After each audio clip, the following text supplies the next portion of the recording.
नमस्कार मित्रों, स्वागत है आपका आज की नई वीडियो में। आज की वीडियो में हम डिस्कस करने जा रहे हैं कनाडा इमिग्रेशन के लेवल्स प्लान 2025 टू 2027 का जो नया 3 इयर्स का लेवल प्लान जो है अनाउंस किया गया है अक्टूबर 2024 को, अक्टूबर 2024 को। तो उसके बारे में आज हम डिस्कस करते हैं। तो वीडियो में एंटर करने से पहले प्लीज़ चैनल को सब्सक्राइब कर लीजिए और साथ ही बेल आइकन भी प्रेस कर दीजिए, जिससे कि आपको आने वाली वीडियो की जानकारी भी मिल जाए और चैनल की भी ग्रोथ हो सके। तो आइए आगे बढ़ते हैं। तो सबसे पहली बात ये समझने वाली है कि इस बार का जो लेवल्स प्लान है वो फोकस मेनली है कि जो इन कनाडा जो लोग हैं उनको कैसे फैसिलिटेट किया जाए। जो परमानेंट रेजिडेंट्स हैं, ओरिजिनल कैनेडियंस हैं, उनको कैसे अकोमोडेट किया जाए और जो बाहर से आने वाले लोग हैं उन पे डिपेंडेंस थोड़ी सी कम की जाए। ज़्यादा तो नहीं होगी मगर थोड़ा सा एक कमी आएगी उसमें। तो ये मेन फोकस इनका यही था, क्योंकि इलेक्शन भी आ रहे हैं। इलेक्शन के चक्कर में सरकार जो है अपने लोगों को नाराज़ नहीं करना चाहती, क्योंकि वोट की पॉलिटिक्स है। तो अपने लोगों को नाराज़ ना किया जाए, इसलिए उन्होंने फोकस इस बार यही रखा है कि जो इन कनाडा जो लोग हैं उनकी जो प्रॉब्लम्स है, हाउसिंग प्रॉब्लम है, फूड प्रॉब्लम है, इन सब चीज़ों को नज़र में रखते हुए ये नया प्लान जो बनाया गया है। तो इस प्लान का मेन अगर कंटेंट आप देखोगे तो लास्ट टाइम जो पिछले साल जो आया था, अब इस तरफ अगर आप देखेंगे ओल्ड मैंने लिखा हुआ है, तो लास्ट ईयर जो आया था उसमें 2024 का था 4,85,000। तो इस साल अभी 2024 लगभग ख़त्म होने वाला है। तो मुझे लगता है ये इतना भी टच नहीं करेगा, हो सकता है इससे नीचे ही जाएगा। एक फिगर आ रही थी 437 के आसपास की, तो हो सकता है उतने तक ही ये सीमित रह जाए। बाकी अभी समय है, देखते हैं आगे क्या होता है। अब बात करते हैं 2025 की आगे। तो 2025 का जो पिछले साल इन्होंने टारगेट रखा था वो 5 लाख का था। इस साल इन्होंने कर दिया है 3,95,000। तो मोर देन 20% जो डिक्रीज इसमें कर दी है इन्होंने। जो पिछला इनका टारगेट था और जो इस बार इन्होंने उसको रिवाइज कर दिया है, तो लगभग 1,05,000 की डिक्रीज इसमें शो कर रहे हैं। इसी तरह 2026 और 7 के लिए भी इन्होंने ये आगे 5-5 लाख के 7 का तो अभी पिछले साल तो नहीं आया था, ये नया आया हुआ है। तो 2026 में जो दिया था लास्ट ईयर इन्होंने 5 लाख, इस बार उसको और रिड्यूस करके 380,000 कर दिया है। तो मतलब जो 2025 में होगा उससे भी नीचे जाएगा 15,000। परमानेंट रेजिडेंट 2 कैटेगरीज इन्होंने कर दी हैं इस बार। एक और चीज़ ये चीज़ भी ध्यान दीजिए कि परमानेंट रेजिडेंट का अलग कैटेगरी बना दी और टेम्परेरी रेजिडेंट्स की अलग कैटेगरी बना दी। तो परमानेंट रेजिडेंट में ये इसका जो टारगेट इन्होंने है वो कम कर दिया। जैसे 5 लाख था 2025 में, इस बार कर दिया है 395, और 2026 का भी रिड्यूस करके 3,80,000 कर दिया है। और 2027 को और रिड्यूस किया है 3,65,000। तो आप देख रहे हो कि डिक्रीजिंग ट्रेंड एक परमानेंट रेजिडेंट्स के ऊपर चल रहा है इनका, जो नए बाहर से लिए जाएंगे डायरेक्ट पीआरस। तो अब आगे चलते हैं। अब इसमें 4 मेन कैटेगरीज हैं: economic, family, refugees and protected persons और ह्यूमैनिटेरियन HNC।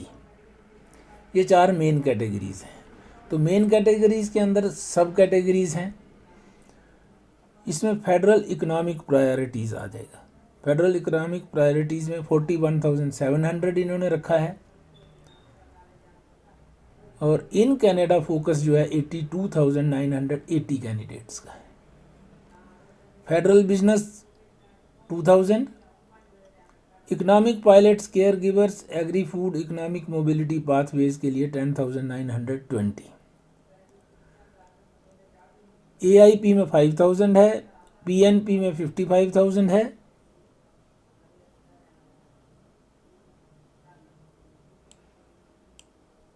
कैटेगरी को थोड़ा और डिटेल में डिस्कस करते हैं। फेडरल इकोनॉमिक प्रायोरिटीज़ के अंडर आपकी आ जाएगी, जैसे फ्रेंच कैटेगरी वाले हैं और फ्रेंच लैंग्वेज वाले जो हैं, ट्रेड ऑक्यूपेशंस हैं और हेल्थ केयर हैं। इस बार ये 3 ही कैटेगरी है। लास्ट टाइम 6 कैटेगरीज थी जिसमें ट्रांसपोर्ट वगैरह भी थी, वो अब इस बार नहीं ले रहे हैं। इस बार ये सिर्फ 3 ही कैटेगरीज लेंगे, जिसमें ट्रेड, फ्रेंच और हेल्थ केयर ऑक्यूपेशंस को इंक्लूड किया जाएगा। तो इसमें 41,700 कैंडिडेट्स लेने की संभावना है। तो इसी तरह अगला जो है इन कनाडा फोकस। अब इन कनाडा फोकस में जो कैनेडियन एक्सपीरियंस क्लास है, मेनली वो लोग आएंगे। तो CEC पे काफ़ी फोकस है, 82,980 कैंडिडेट्स इसमें से लिए जाएंगे, तो उनको बेनिफिट होने वाला है। नेक्स्ट आता है फेडरल बिजनेस क्लास। तो बिजनेस क्लास में कम किए गए हैं। फेडरल बिजनेस में इस बार सिर्फ 2000 कैंडिडेट्स ही हैं। उसी तरह ये एग्री फूड कम्युनिटी वगैरह, इसमें 10,920 कैंडिडेट्स लिए जाएंगे। और मोबिलिटी जो है, economic mobilities and pilot Atlantic immigration जो प्रोग्राम है, अटलांटिक इमिग्रेशन, तो AIP में 5000 कैंडिडेट्स लिए जाएंगे। PNP में 55,000 है। और ये cubic skilled workers and business जो है, इसमें 34,500 कैंडिडेट्स लिए जाएंगे। अब एक बार फिर से दूसरी शीट देख लेते हैं। अब यहाँ आ जाइए, कंपेयर कर लेते हैं। तो यहाँ जो लास्ट टाइम जो था, पिछली बार इन्होंने 2025 का जो टारगेट दिया था 31,500 का था फेडरल इकोनॉमिक प्रायोरिटीज़ के कैटेगरी में। इस बार वो बढ़ गया है 10,000 कैंडिडेट्स, 10,200 बढ़ा के इसको कर दिया 41,700। तो हेल्थ केयर, ट्रेड और फ्रेंच लैंग्वेज जो प्रायोरिटी सेक्टर्स हैं, उनमें 10,000 कैंडिडेट्स की इंक्रीज इन्होंने की है। इसी तरह इन कनाडा फोकस है, जो last time Canadian experience class वगैरह, लास्ट टाइम इनका जो टारगेट था वो 1,17,000 का था, अब उसको कर दिया है लगभग 83,000। तो इसमें काफ़ी सारी ड्रॉप है। दूसरी हम बात करते हैं फेडरल बिजनेस। लास्ट ईयर 6,000 का टारगेट रखा था, इस साल उसको कम करके, जिसमें स्टार्टअप वीज़ा और सेल्फ एम्प्लॉयमेंट वाले आएंगे, तो इसको 6,000 से 2,000 कर दिया है। तो ये काफ़ी कम कर दिया है इन्होंने, 1/3 ही कर दिया है। उसके बाद बात करते हैं इकोनॉमिक पायलट्स। इसमें agri food, economic mobility pathways वगैरह आते हैं।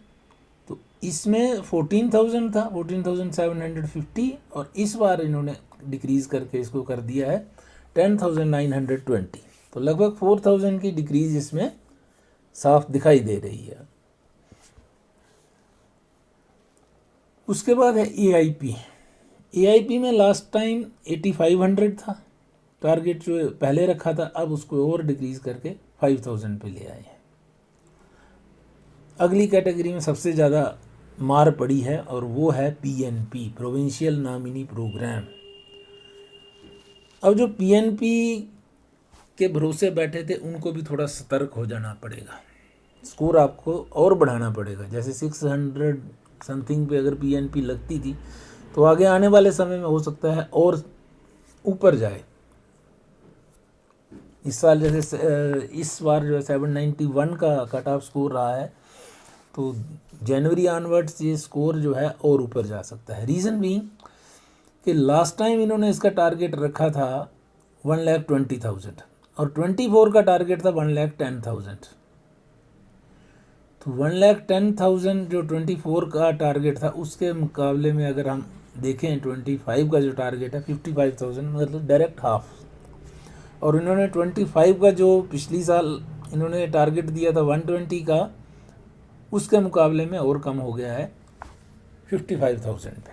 तो सबसे ज़्यादा जो है कट जो पड़ा है वो पड़ा है PNP पे। आप देख सकते हैं 1/2 पे रिड्यूस हो गया है। उसके बाद क्यूबिक स्किल्ड वर्कर्स वगैरह का पहले तो इसका नहीं देते थे, इस बार दिया है इन्होंने 34,500। रेगुलराइजेशन पब्लिक पॉलिसीज, ये तो छोटा मोटी चीज़ है।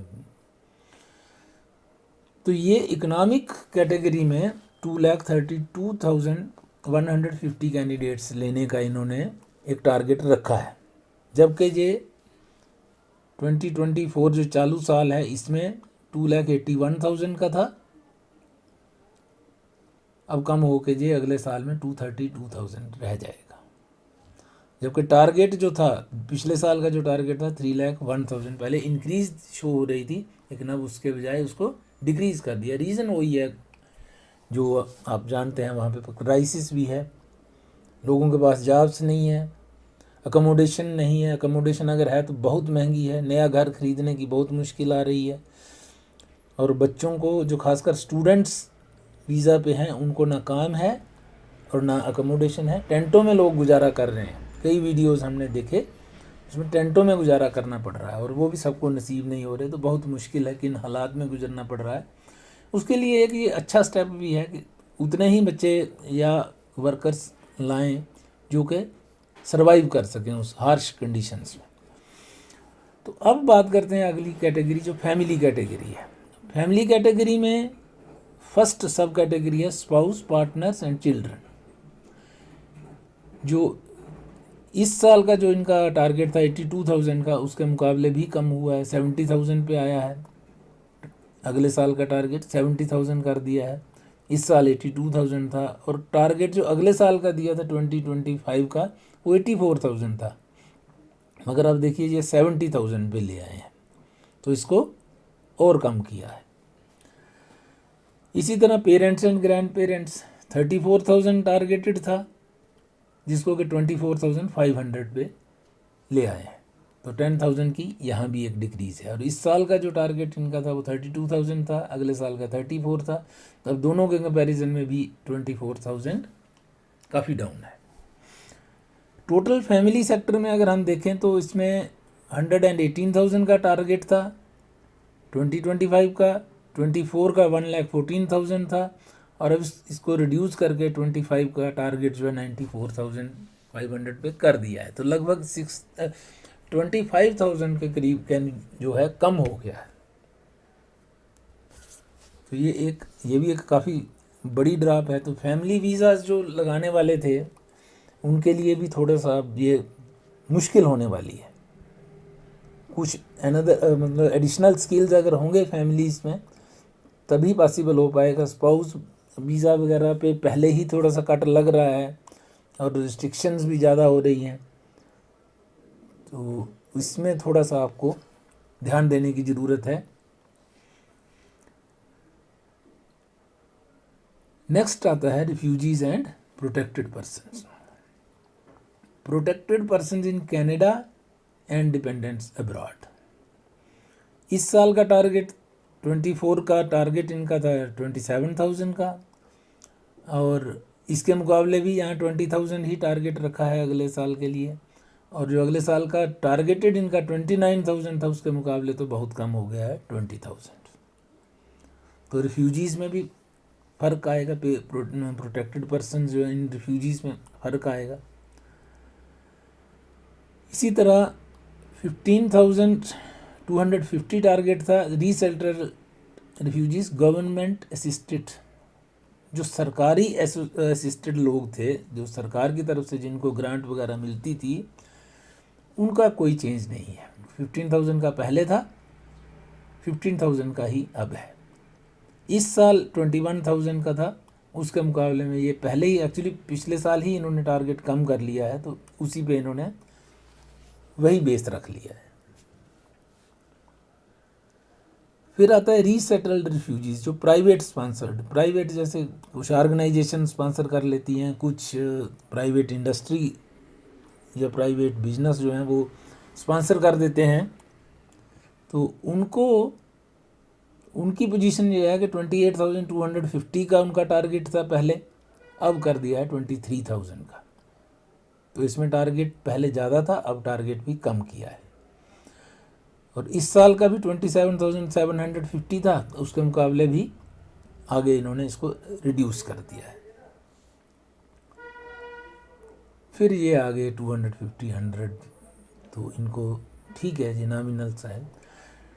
Total refugees and protected persons अगर हम देखें तो इस साल का टारगेट था 76,000, नेक्स्ट ईयर का इनका था 72,000। तो अब इस साल जो आगे आने वाले साल के लिए किया है 2025 के लिए, वो 58,350 कर दिया है। तो कंसिडरेबल इंक्रीज और डिक्रीज जो है इसमें दिखाई है। अब देखते हैं आगे, क्योंकि रिफ्यूजीज़ का बर्डन भी टैक्स पेयर्स पे है। उनको जितनी फैसिलिटी देनी पड़ती है, उनका सारा कुछ ध्यान में रखना पड़ता है सरकार को, तो बर्डन जो है अल्टीमेटली अकोमोडेशन भी उनको प्रोवाइड करनी पड़ती है, उनके खाने पीने का खर्चा वगैरह सब देना पड़ता है। तो उस बर्डन को शायद कम करने के लिए इन्होंने जो नंबर ऑफ़ रिफ्यूजीज़ लिए जाएंगे वो कम है। जो लोग असाइलम वगैरह लगाने की सोच रहे थे तो वो थोड़ा सा दूसरा कोई मेथड अपना लें। नेक्स्ट आ जाता है humanitarian and compassionate and others, HNC category. इसमें इस साल का टारगेट 13,750 है। नेक्स्ट ईयर इन्होंने जो टारगेटेड था वो 8,000 था, लेकिन इसको इन्होंने इंक्रीज़ कर दिया है 10,000 पे। तो इसमें थोड़ी सी इंक्रीज़ आपको दिखाई देगी। अब अगली कैटेगरी है हमारे पास फ्रेंच लैंग्वेज वालों की। फ्रेंच लैंग्वेज में अगर आप यहाँ देखेंगे 26,100 इस साल का टारगेट था, और अगले साल के लिए इन्होंने रखा था 31,500 2025 के लिए। इस साल जो है अब इन्होंने जो अगला टारगेट रखा है 29,325, तो लगभग 29,000 का टारगेट इन्होंने इस साल में रख लिया है। तो यहाँ से 2,000 की डिक्रीज़ इन्होंने इसमें दिखाई है। लेकिन सबसे बड़ी बात इसमें यह है कि 29,000 जो फेडरल इकोनॉमिक प्रायोरिटीज़ हैं, जिसमें इन्होंने मेन 3 कैटेगरीज अभी इंक्लूड करके बताई हैं, हेल्थ केयर, फ्रेंच लैंग्वेज और ट्रेड ऑक्यूपेशंस। 41,700 टोटल है। इसमें अगर 29,000 से 30,000 अगर वो ले जाते हैं फ्रेंच वाले, तो बाकियों के लिए तो 11,000 ही बचता है। तो इसलिए अब जो है हेल्थ केयर और ट्रेड ऑक्यूपेशंस वालों को भी थोड़ा सोचना पड़ेगा, मेहनत ज़्यादा करनी पड़ेगी, पॉइंट्स बढ़ाने पड़ेंगे, जैसे जैसे भी होगा, जो भी तरीका होगा। तो ये सारी एनालिसिस है लेवल प्लान का, और आने वाले 3 साल का क्या प्लान होने वाला, क्या डायरेक्शन, किस डायरेक्शन की ओर कनाडा इमिग्रेशन जा रही है, वो सबसे बड़ी देखने वाली चीज़ है। तो इसमें ये आप एनालाइज कर सकते हैं 25, 6 और 7 का ये टारगेट्स हैं इनके 395 और 380 और फिर 365,000 हो रहा है। तो लगातार इसको अब डिक्रीज़ किया जा रहा है। मेनली जो कैटेगरीज हैं सब में थोड़ी थोड़ी डिक्रीज़ है, कुछ एक को छोड़ के। सिर्फ फेडरल इकोनॉमिक पॉलिसीज़ में थोड़ी सी इंक्रीज़ यहाँ पे दिखाई दे रहा है over a period of 3 years, next 3 years की बात कर रहा हूँ, जबकि इन कनाडा फोकस में भी इसको डिक्रीज़ शो कर रहा है। तो इस तरह ये थी सारी एनालिसिस परमानेंट रेजिडेंट्स की तरफ। अब इस बार इन्होंने टेम्परेरी रेजिडेंट के लेवल्स भी थोड़े से टारगेट में रखे हैं कि क्या होना चाहिए। तो ओवरऑल जो है 6,73,000 अगले साल का इन्होंने टारगेट रखा है।